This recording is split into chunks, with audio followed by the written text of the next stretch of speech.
I've talked to so many people, talked to so many Christians that are so frustrated, so discouraged about what God has allowed into their lives. They just can't understand why God's allowed certain things and certain evil and certain diseases and certain scenarios in their lives. They just don't understand it. They don't understand why God has done that. And their focus is just like this.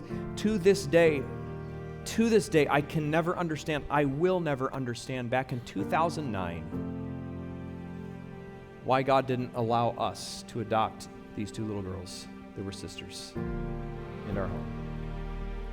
Never understand why. Wanted to, seemed like a good thing, seemed possible. They ended up landing in another home, a home that didn't know Christ. And I just never could understand that. I still don't understand it. Why would God want those girls to land in a home that did not know Christ versus landing with us? Why would he do that? It's been this many years, 12 years. I still don't get it.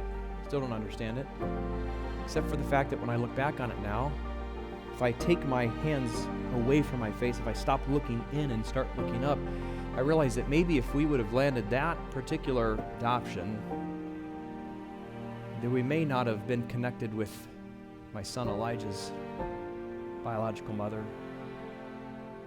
because it was through not adopting those two girls that somebody knew that we wanted to adopt and connected us with Elijah. And though I don't understand about that other one, I can say with certainty I'm glad that he's sitting right here in this pew this morning. Don't understand all the reasons why.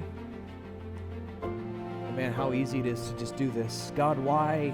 Why are you doing this to me? Why are you doing this in my life? Instead, God says, Habakkuk, look out, look up, look out. I got something going on. We had a funeral service here on Thursday. Family sitting right here from the funeral service. Pam, 72 years old, died last week, had a funeral service on Thursday. The very first time she ever walked through the doors of this church, I shared this at the funeral, was 2 years earlier, almost 2 years to the day, for another funeral. For Louise Harding, Terry, sitting right here, Terry's wife. I'm sure Terry asked, why, Lord? Why? But you know what? We had Louise's funeral almost 2 years ago to the day, and that was the first day that Pam and Dean ever walked into our church. And they heard God's word preached like they'd never heard God's word preached before. And I can say that because I was the preacher that day. And they kept coming, got connected, invited other people. There's other people coming to church because of Pam and Dean, their friends here, the Cools that are sitting right next to them today. You know what? It all goes back to a really difficult situation that took place 2 years ago with Louise. But how God's brought that all together. And Terry, how special it is sometimes when he just lifts that curtain up a little bit, isn't it? And you can see purpose.